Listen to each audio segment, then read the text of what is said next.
Hello, everyone. Thanks for joining us today. This Sunday night, AEW will present the third edition of All Out, and it'll mark our second time staging All Out at the Now Arena, just outside of Chicago and Hoffman Estates. This will be an epic night of wrestling. We have the return of CM Punk, who will face off in the ring for the first time in 7 years against Darby Allin. There are 4 championship titles on the line. Chris Jericho will have his career on the line when he takes on MJF. And there's also a 21-woman casino battle royale and much more. So now for the next 45 minutes or so, let's turn this call over to AEW CEO, GM, and head of creative, Tony Khan, for some opening thoughts, and then we're going to open the lines for your questions. Tony? Hey, Jim. Thank you very much. Thanks, everyone, for joining today. I'm very excited about All Out. This is going to be the biggest pay-per-view event we've ever done, and it's very special, and I really appreciate you all joining us today. It's been a great year so far for AEW, and it's great to be back on the road again. It's great to be at the Now Arena for Dynamite last night, Rampage tomorrow, and All Out on Sunday. I'd just like to remind everyone we have All Out available for purchase on in-demand cable operators and on satellite, including DirecTV, Dish Network, Sling, and streaming on Bleacher Report. We have All Out live in more than 140 movie theaters across North America. And our international fans and all of you great media folks can watch the event internationally on Fight TV. And I'm excited to get all your questions. I want to make sure we get as many as possible. So let's jump in and bring it on. All right, Tony, appreciate it. So what I'm going to do is, as normal, is I'm going to let you know the first question is going to be from Stephanie Chase of Digital Spy. And then Stephanie is going to be followed by Sean Radican of PW Torch. And then as we go on, I will let you know who's next in line. So Stephanie, you're up first. Right. Hi, Tony. Thanks for taking the time to talk today. Thank you, Stephanie. The card for All Out, it is just absolutely stacked. And without giving anything away, how have you found putting it together and not just picking the main event, but with so many big matches, making sure the talent are happy with where they're positioned and storyline wise? And you've done some huge matches on TV and special shows, but how did you decide what was saved for Sunday night and what could be done at something like an Arthur Ashe? It's a great question. We have so many great stars. We have a great roster, and it affords me the ability to be able to book a lot of big matches. And we have huge matches on Dynamite. There's going to be a great card at Arthur Ashe for Grand Slam, AEW Dynamite Grand Slam. But really at All Out, I think this is the biggest card we've ever presented, period. And it's our biggest pay-per-view card, and these are some epic matches. A lot of it was planned very far ahead, and there were some changes to the card, of course, but it's been a long time in the making, this card. And when I'm putting a pay-per-view card together, a lot of considerations go into it. In many ways, this was the most challenging, but then when it came time to put the order down, I didn't find it that way. It was pretty natural. Like in one pass, I said it, and pretty much everybody I've told it to and said, like, what do you think of this? Everyone's like, man, that sounds really, really, really good. And, you know, there's a lot of different ways to skin a cat. But like in this case, I think it's going to be great. It's a long process. I mean, it's a 24-hour job. And this past week, it really has been. Really life has been a 24-hour job for me the past several days, you know, with a lot going on. As the Jaguars have had cut downs, and particularly as the English transfer window is closed, it's interesting timing as we go into a pay-per-view. So really, I have been working like literally 24-hour days recently, and having to change the card up again in the last 24 hours and make some changes. I think it's all going to work out. We'll have a lot of exciting stuff coming up on Rampage and Dynamite. And this pay-per-view card, some of the things that are happening, CM Punk versus Darby Allin, that was not just a week or two of planning. I mean, that's really a year and a half in the making of talking between myself and Punk. And during that year and a half, Darby's been working his ass off and becoming a legitimate wrestling star.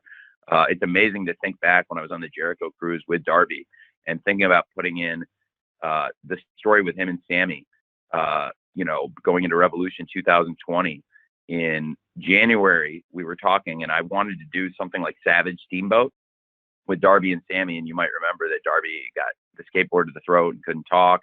And I wanted to build to an epic comeback. And he came back when Moxley was getting beat down by the Inner Circle and Jeff Cobb in Atlanta. And he got one of the biggest pops in Atlanta, just one of the biggest pops, period.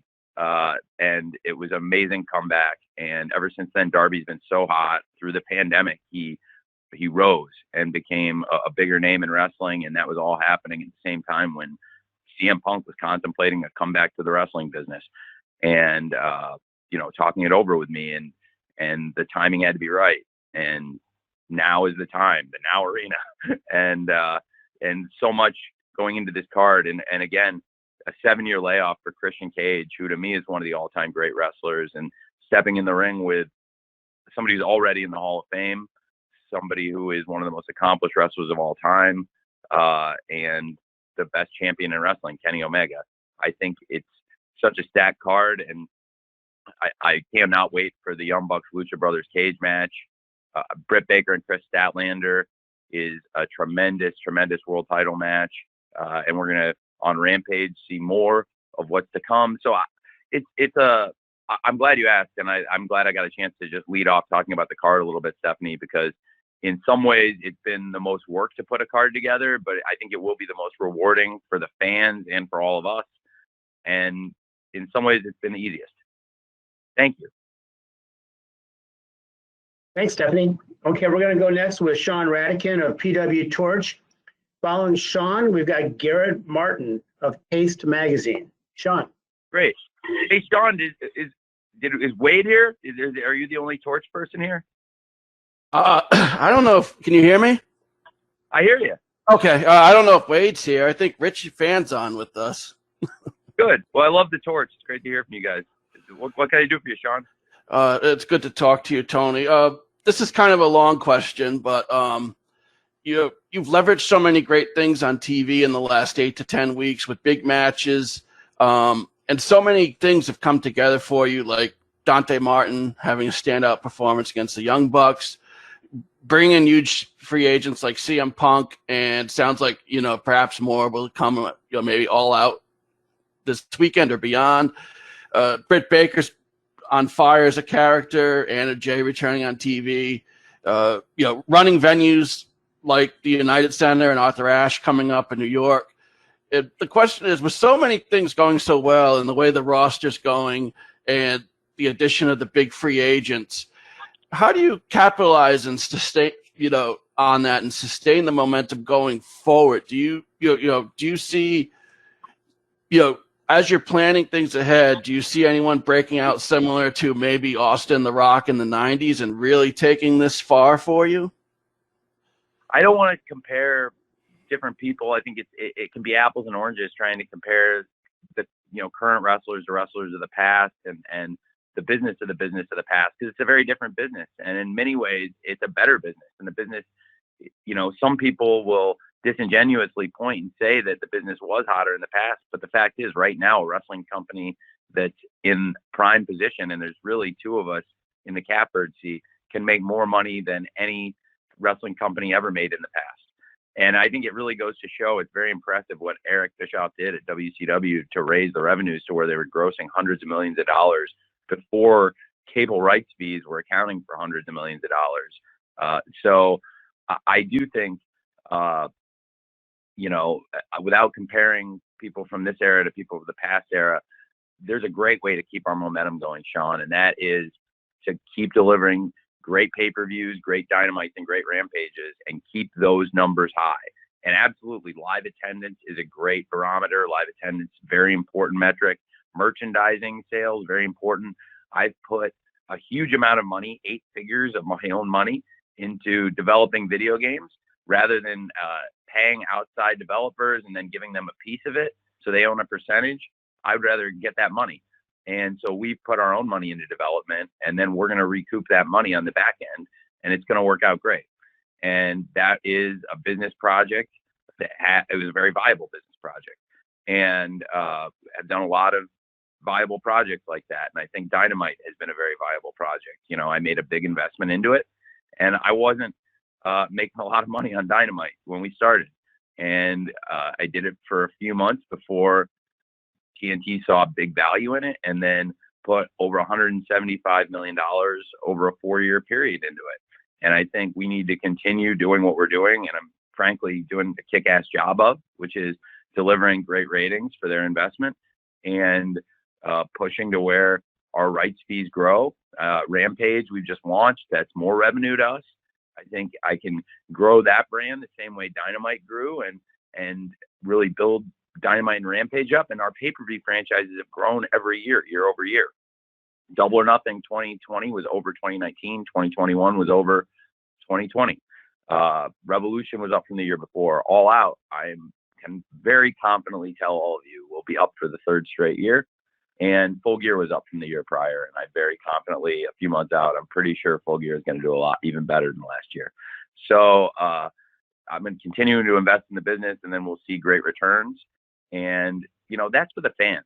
Like, I've been in the seat all of you are in, writing about wrestling, and I've been in the seat the fans are in, watching wrestling and loving it and having it be a huge part of your life. And we need to make wrestling a big part of people's lives again, where people get up in the morning, go to work, go to school, go, it's summer, go out and mess around in the summer, do what you're going to do, and come home at night knowing you want to watch wrestling on Wednesday night, Friday night, or the pay-per-view on the weekend.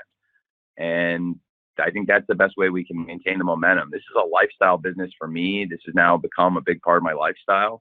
And I still have the other things in my life. I still have the NFL in my life. I was with Jerry Jones. I had a really nice talk with Jerry Jones about AEW, which is funny because he's promoting another wrestling show next year. But I was visiting Jerry in Dallas this past weekend. And when the Jaguars played the Cowboys, and, like I said, I put a lot of time. I put years of my life into running an English football team at Fulham, and now this is a huge part of my lifestyle. And it's also for the fans. I want it to be a big part of their lifestyle because I've been on the other side of it, and I know what it's like to go to work, to go to school, looking forward to watching wrestling all day. And I know that we've made that happen for people. And I've had people come up to me and tell me how this helped them through the pandemic, that we kept doing the shows. And it makes me very happy to hear that, So, Sean, I think our best chance to maintain momentum is just keep pushing forward, doing great shows, and building what we have.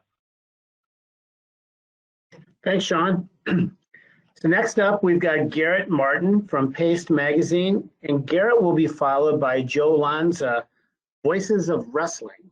Garrett? Hey, Tony, thanks for talking. Quick question for you. Last week it came out that Universal would be the home of the dark tapings going forward. How did that deal come together, and what makes Universal a good place for you guys to tape there? Well, it's a great question. Thanks, Garrett. So I, first of all, had worked with our live events director, Raphael Morphy, who'd had really good experiences there in the past. He had worked with Impact, and I'd like to now take this opportunity. I was glad you asked this because I want to position this. It's funny that I've seen people say, oh, they're going to that building and the perception of that building. And I think people need to look at the history of that building and also look at where Dark stands in terms of our TV platforms.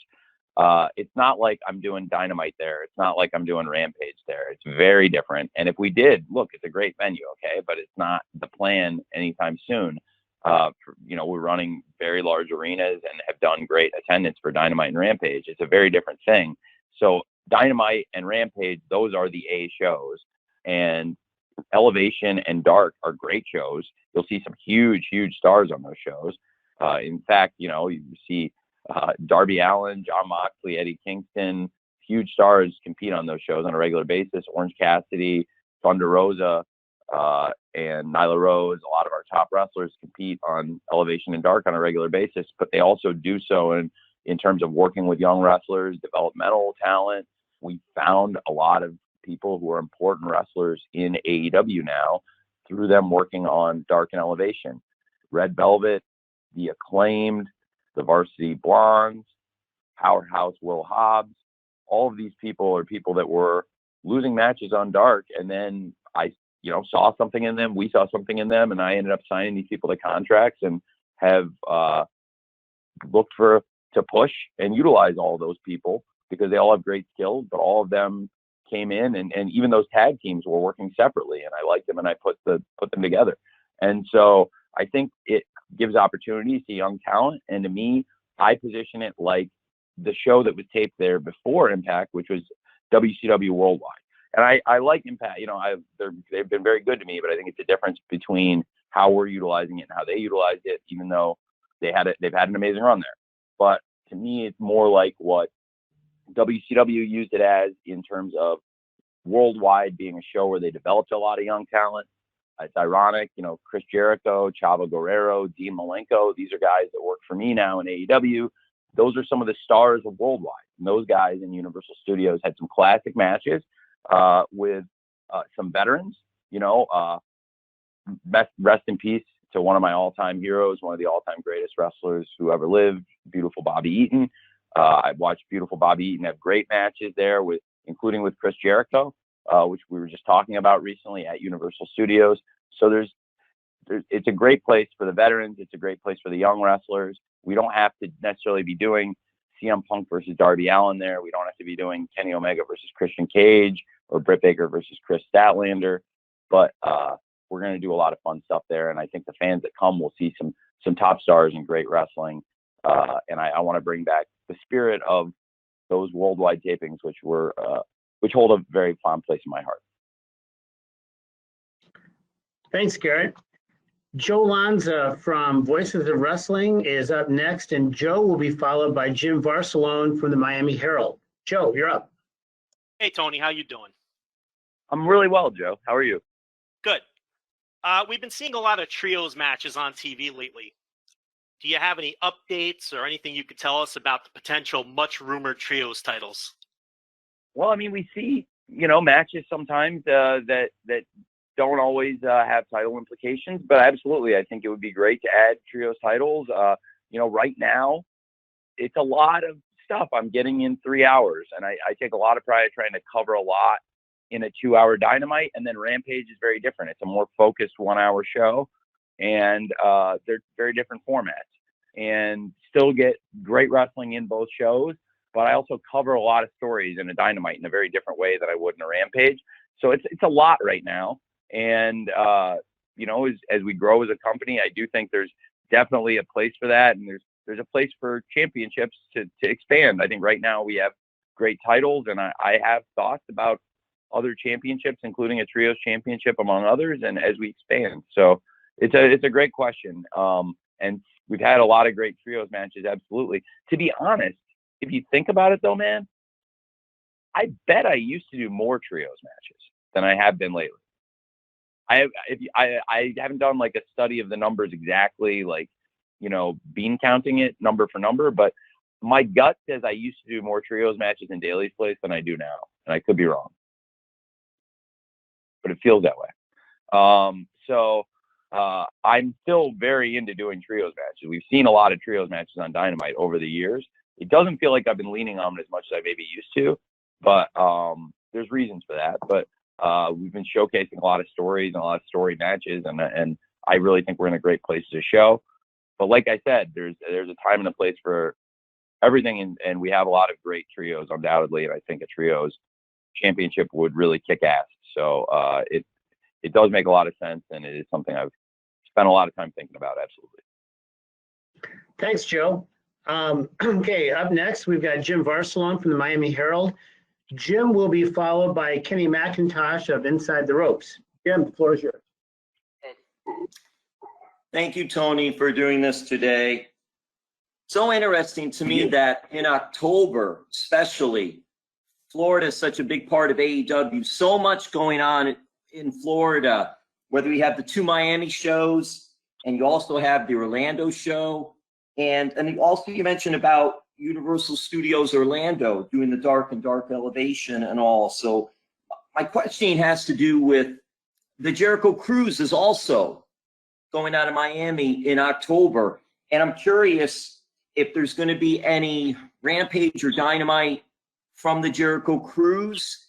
And also with that said, will there be any AEW Dark and Dark Elevation matches, one or two, at some of the Dynamite and Rampage shows? Or is it strictly going to be at Universal totally? No.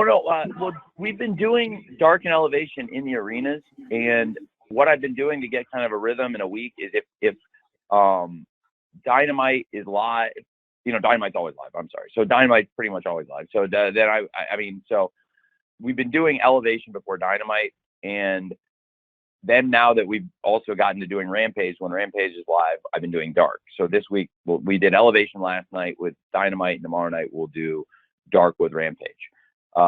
We will hit a point where I can't tape all the stuff together. So for the taping schedule, I'll continue doing Elevation before we go live with Dynamite as the pre-show matches, which is great. It really is great, and we warm the crowd up, and they get to see some of their favorites.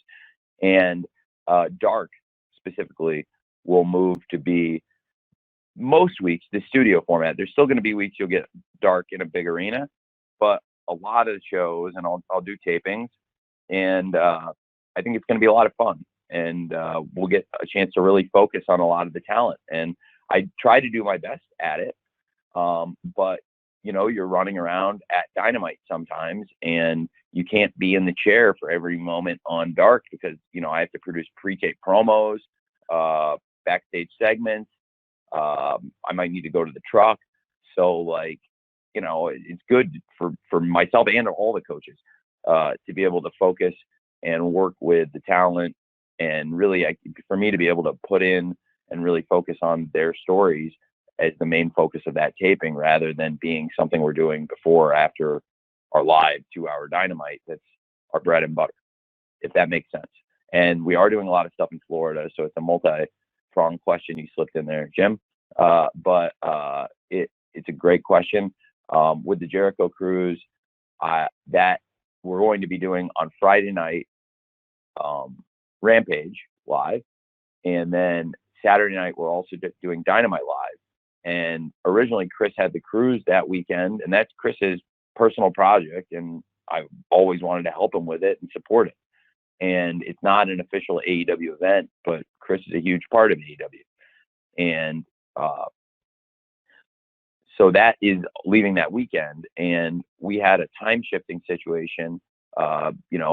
Thankfully the playoffs are long over, and what happened in July when we got back on Wednesday nights consistently, we've done the best numbers in the history of the show since the show got back in its time slot. It's not going to be a long-term thing or anything. There's just 2 weeks in October where TNT Sports had conflicts. So we're doing the show live on Saturday night, which is fun. And it does conflict with Chris's cruise. So I have got Rampage on Friday night, and I have Dynamite on Saturday, and we're out Saturday, and some of the people for the cruise are not going to probably be at the Dynamite necessarily. But the flip side is I've also talked to Chris, and if the stories, if we have injuries or whatever, if I have to take people, I'm not planning to. I really am going to do my best to make sure the people Chris advertises are there. But God forbid, if we had to get people for Dynamite, I would do it. But I also have every intent to help Chris, and I, have a pretty good reputation for loaning people out and being pretty honest and fair. And I think, like I've said, I think that's a spirit that has existed in the wrestling business, and maybe we got away from, but there used to be a lot of camaraderie in this business a long time ago. Look, it only goes so far, but to an extent, there's been a lot of camaraderie. So that's kind of where I'm at with it. And in the case of Chris, there is a lot of camaraderie, and I just, I think it's going to be a cool event. I think there may be some Dark and Elevation on there, but no, Dynamite and Rampage will all be doing live on those shows in Miami, and then like you said, in Orlando. It's a lot of exciting stuff in Florida. Florida has been very good to AEW, supporting us through the pandemic. And I want to be good to Florida. I'm back home where I grew up in Illinois this week, but I also have lived in Florida, and that's home to me too. So I like doing a lot of shows there. Thanks, Jim.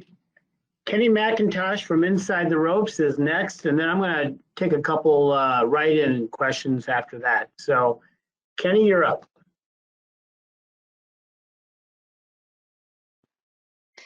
Kenny, you need to unmute yourself.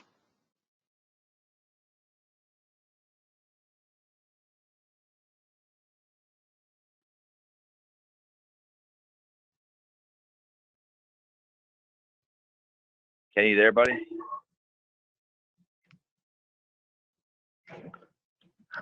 Kenny, you need to click the icon on the dashboard to unmute yourself.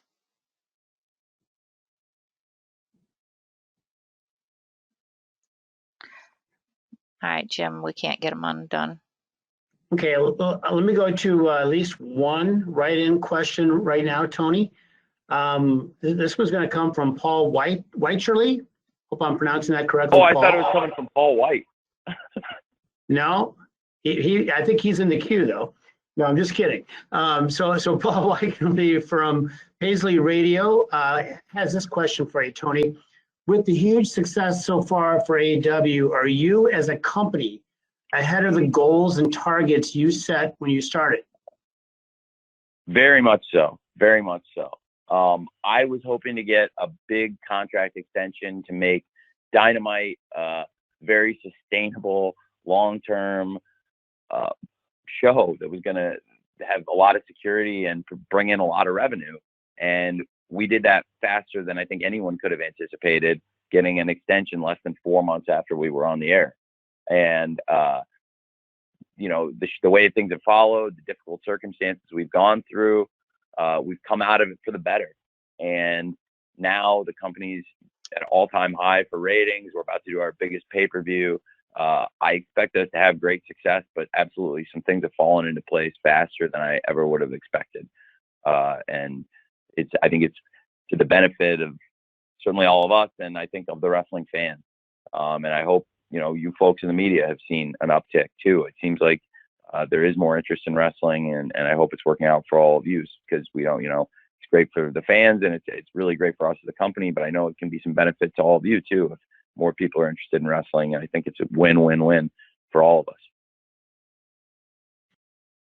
Thanks, Tony. I'm going to do another write-in question right now. And then on deck will be Niger Chambers from Big Gold Belt Media. Well, right now, Tony, we've got a question from Max Everett of Vendetta Sports Media. Are there plans for AEW to bring its weekly shows out west in 22? And similarly, are there plans for AEW to explore international venues, such as the United Kingdom, Japan, or Mexico in the future for weekly TV? Yeah, it's a great question.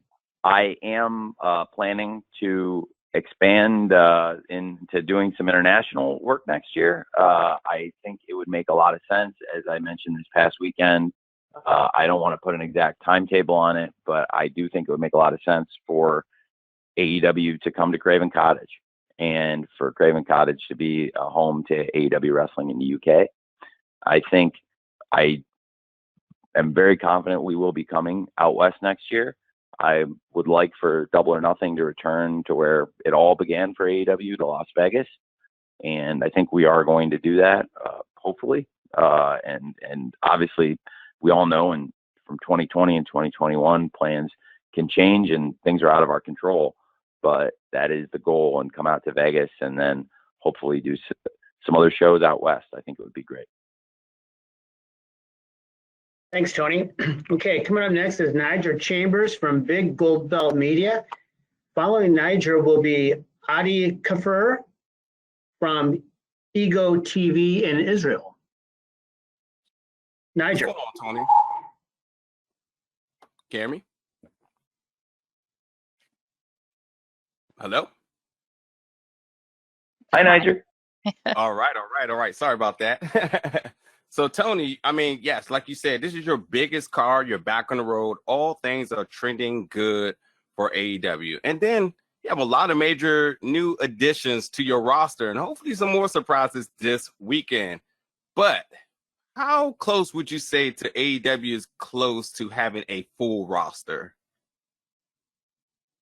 I don't think there's any such thing as a full roster, Niger. I think my experiences in football, both in the NFL and in England and with AEW, you're constantly looking to evolve the roster. It's got to be constantly changing. And one of the benefits we have with AEW as opposed to the NFL or English football is I'm not really capped by a roster size or a salary cap. So it's largely my prerogative in terms of how to expand the roster, how many people to sign, and how much we can grow. And so we are under different limitations in other sports, but I think the idea is still the same, that you want to grow, evolve, and keep building, and always looking for young talent or people that have expired contracts or people that want to make a comeback. And that's something that, as wrestling fans, I think it makes it really special that you can always keep a roster fresh. For example, I didn't go into this year thinking that I was going to take 2.0, who I had seen a number of times that as independent guys, and I'd seen them on NXT, and I thought they were very good. I had no idea they were going to get released. They've been super, super valuable to us. And I really liked Daniel Garcia. He was a guy on AEW Dark who was working without a contract or anything and doing a very good job. And I thought he had a lot of potential. And when I saw 2.0 available, I thought there was really something there, and it fit the need of what we had at the time for the spot we had. And, new fresh faces can help. And every signing doesn't have to be CM Punk or John Moxley, the biggest, names like that. Like, you can also sign talent that can really come in and enhance the quality of the show and stack up and help your roster. So I think there's a lot of different philosophies about roster building I have. And, you're really looking to build from the top and the bottom. And that's how you grow, frankly, all the way through. And so there's all different spots in a wrestling company, and there's all kinds of different people that can fill the spots. And as we expand our programming and grow, we've expanded the roster a lot. I don't know. So I don't know if there ever is really such a thing as a full roster. It's a great question, though. Thank you, Tony. Thank you, Niger. Adi Kafur from Ego TV from Israel is up next. Adi, I hope I'm pronouncing your name correctly. I apologize if I haven't. Michael Johnson from Pro Wrestling Insider will follow. Adi? Hello, Tony. Hello, sir. It's really nice to meet you. I have two short questions. The first one is we're seeing the Forbidden Door taking a big amount of time in professional wrestling over the past couple of months. And I was hoping if you could spread a little light about the relationship between yourself and the other promoters from the other promotions. And the second question is you were talking about international touring, and I was wondering if Israel is one of the destinations of AEW in the future. These are great questions. So I am not sure when we would tour there, but absolutely, it's an attractive destination for wrestling, and I know it would be a great place to tour. Would be Israel. I'm not sure when we would make it out there, but travel has obviously been more difficult these past couple of years. It's definitely a great home for wrestling, and I was always amazed. I didn't know until really studying wrestling history that world-class championship wrestling had really caught on in Israel and caught fire there. And I thought that was really interesting. So I know wrestling can get really hot there. So it's definitely something to consider. And then what was your question about the Forbidden Door and working with the other promoters? Can you spread a little light about the relationship with the other promoters from New Japan Pro Wrestling, Impact Wrestling, NWA, AAA? They're all different relationships. It's like, different people. You can't put all your relationships, you can't put a label on all of them and say they're all the same. I have different relationships with different people. I think those are all good relationships I have, but they're all unique. I have a relationship with Billy at the NWA, and with Conan and Dorian with AAA, and with Scott and and Ed and those Impact folks, and with New Japan Pro Wrestling, dealing with Ghetto and the American office, Rocky Romero, who I really, really, really like a lot. And so I think that they're all different relationships, but I like working with the different promoters and the different companies. I think it's good for the fans, and we've been able to put on some matches and have some titles defended that people didn't think they were going to get to see. And I think it's been great exposure, frankly, for those companies. And I've also done a lot of favors in the last couple of years. And someday maybe they'll pay off. They might not, but you never know. But it's good karma for AEW. Thank you very much, Adi and Tony. Michael Johnson from Pro Wrestling Insider is next. I will follow Michael with a write-in question. Michael. Hello, can you guys hear me? Yep. Hey. Hey, Tony. I wanted to ask you about the CM Punk relationship. A lot of people have asked about what it's like getting him to come to the company. I'm curious, after 2 years of working and heading AEW and building relationships with the Elite and Cody and everybody else, what has it been like collaborating with Punk on a creative level to figure out what's the right way to have him enter the super highway that is this company, the right storyline, the right match, the right opponents? Because he's always been someone who said, okay, but what are we going to do next? So I'm sure those conversations are happening, but what has it been like collaborating with him and figuring out what's the best way to get the most out of CM Punk for AEW beyond just this initial honeymoon time?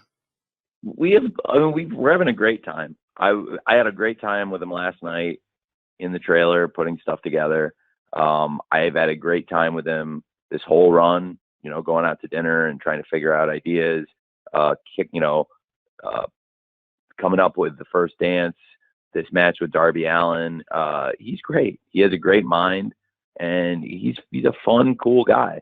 And I think he's got really interesting ideas, and I collaborate with a lot of different people about stuff, whether it's the Young Bucks or Kenny or Cody or Chris Jericho and all of their individual stuff, whether it's with Matt and Nick or with Kenny and him stealing my damn keys when we're talking, or Code or with Jericho and all of his stuff, with Mox, and numerous people, Orange Cassidy, Darby himself, Britt Baker, and a lot of other people that I get with on a regular basis. I mean, pretty much anything on TV, I'm going to come in and talk to the people and have put a lot of thought into it before it goes on TV. So it's in some ways it's amazing because it's him, but it's like he's amazing, and I would compare it to another all-time legendary wrestler, which is Sting, which is I really enjoy sitting with Sting. And I think now Sting, originally he came in pretty tentative, and I think I took the heat for some of it because like people thought, well, the way I was using Sting, but I think it was about pacing, and Sting now is starting to get more physically involved. And I think honestly, like Sting as the way his character has evolved in AEW is really cool. And it wouldn't have made sense to him or for us for him to come in and do as much physical stuff as he did. We really had to ease into it and get comfortable. And he's very comfortable. He's in amazing shape, and he's doing safe stuff and having the time of his life. And I think now with Punk, it's been really, really cool collaborating with him. And honestly, he's got a really great wrestling mind, and he's brought so much to the table already. He's had great ideas, and he's a really good person to collaborate with. I think before he got here, I've seen him. I think I won't. It'd be too easy. But I will just say this. I think I don't really understand some of the things he was asked to do before he left wrestling. I don't think some of the stuff he was asked to do before he left wrestling made sense. And I told him, if I ever asked you to do something that doesn't make sense, it's not coming from a malicious place. Like, if something doesn't make sense for you, tell me and let's talk about it. And that's generally how I am with everyone. If somebody doesn't like something, I'm not trying to put stuff in that doesn't make sense. Not one person, including Mr. Punk, including everybody on the roster, has creative control. It's not like WCW, and I think that is one of the issues with WCW is when you have a person who has creative control in their contract who can hold up the show. I don't know how you can get through TV doing that. I can't imagine if I had to deal with that. But what I do have is a lot of people I want to sit down and talk to and hear what they have to say. Just because nobody has a contractual right to tell me you can't make me do that, you can't put me in that match or whatever, doesn't mean that I want to put people in bad situations or do things that don't make sense to them or for their career or for the fans. So I like him a lot. He's got a really good mind. And he's been great to me. And it's been really good for the fans so far. The excitement is off the charts, and we're just getting started. And I'm really looking forward to working with him. And I think, it's really exciting. And, when Moxley came in, I think people had tried to do a number on him as a person a little bit. And he's one of my favorite people in the world. He's one of the easiest people to collaborate with. He's a genius. He's got a great mind. He's writing a book right now that when people read it, I think it's the best wrestling book in a really long time because he wrote it by hand. You'll definitely be able to tell he wrote it by hand. And it's him. It's like him doing a promo. And I just think he's been amazing to collaborate with. And people had said through the grapevine, you hear rumors that a guy is difficult or whatever. Well, it couldn't be more the opposite of the case. He's strong-willed. He has ideas, but he also brings so much to the table, and he's a really good person and great to work with. And that's true of both guys. So I really like, of course, like I said, I've really enjoyed working these past couple of years with John, and now, building a relationship over a year, talking, and now really being together every week. I really like CM Punk. Thanks, Tony. I've got a write-in question here from Eleanor Line of Eleanor Wrestling on YouTube. I'm going to ask it and then ask Joe Rivera from the Sporting News to be ready to go once Tony gives his answer here. So Eleanor wants to know, with the incredible women's division that AEW has and the addition of the Casino Battle Royale this Sunday, how does AEW plan to continue to elevate and improve women's wrestling? It's a great question. Well, I'm doing a lot of things. I'm trying to, first of all, help other companies with women's wrestling in addition to my own. And so I think people really have seen a lot of our women's wrestlers this past weekend. I loaned some of them out to the NWA, and I thought that was a cool event they put together, and I was happy to help out with it by sending our AEW talent and paying them. And I have moved the Casino Battle Royale onto this card because it is a really valuable match. And in my opinion, in the 2 years from when we did the first Women's Casino Battle Royale, which I was the agent on, and I'll be the agent on this one too, it was great working with the talent. It's a much better roster. Just like the first Casino Battle Royale men's we did, there was a lot of independent wrestlers and people, God bless them, they're great. Same with the Women's Casino Battle Royale. There's some great people in there, but in my opinion, the roster is much better. So just like at Double or Nothing, it was a much more coherent, better roster, and I think a much better match than the first one. I expect a more coherent roster and a better match. And the first Women's Casino Battle Royale was really good. I liked it. I thought everyone did a great job, and I commended everyone coming back. But I think we can top it and have a better match. The roster is just much more stacked. There's a lot of star power in it, and a lot of the biggest stars in the match weren't here a couple of years ago. So it's been really, it has come a long way. A lot of that is through the pandemic. And again, going back to Dark, I tried to expand the roster and really build a developmental system through AEW Dark. And the pandemic afforded the ability to do so because doing the empty tapings, I was able to just tape for hours and hours on end, bring people in and get, a good look at numerous wrestlers that we probably wouldn't have had a chance to really spend that kind of time with, to basically be in the empty arena and be able to devote an entire day to taping Dark. And, now not being in Daly's place, it's kind of a different setup, but I think we grew so much in that time, and so many people came along in that era. Now all of a sudden we're back on the road, and we have all these people that, the fans in the arenas just can't get enough of. And now, Red Velvet and Ty Conti and Thunder Rosa and people that have really come in the past year plus have built great reputations. And it was really fun. It was really fun and gratifying to see the reaction Anna Jay got, because I had a feeling, that was something I really, really had a good feeling was going to get a big pop, and it did. And I was really excited when it did. And I just think continuing to build the roster is important, because the better the star power is in any wrestling company, in any wrestling division, the more attention it's going to get and the more focus it's going to get. And they're getting better. And that's why I moved them onto the pay-per-view, because that match is going to be very good. And there's a lot of stars in that match. And then look at the match I put on the buy-in. It's no disrespect being on the buy-in. And this is a great chance for me to clear that up, because if you look at people that wrestled in that spot, our first pay-per-view, we had Hangman, MJF, and many others in that match on the buy-in. I put big stars there repeatedly, and look at the match.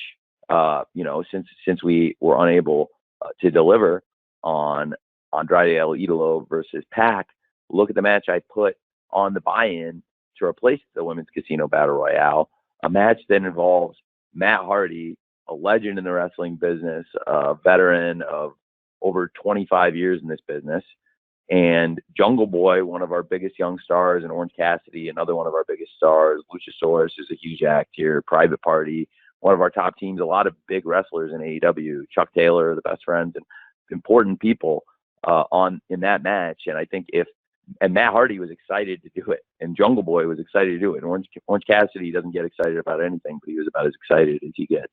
So, it's a great spot. And I think for them to move on and do that match, they were very happy to take that spot on.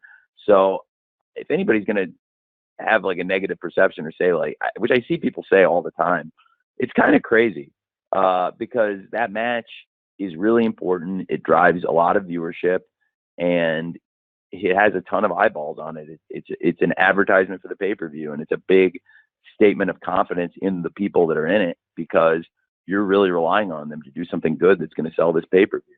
But it's gotten a perception that the pre-show match, the buy-in match, that it's not important. And I mean, when I was a kid and I saw Stone Cold Steve Austin in a pre-show match, and I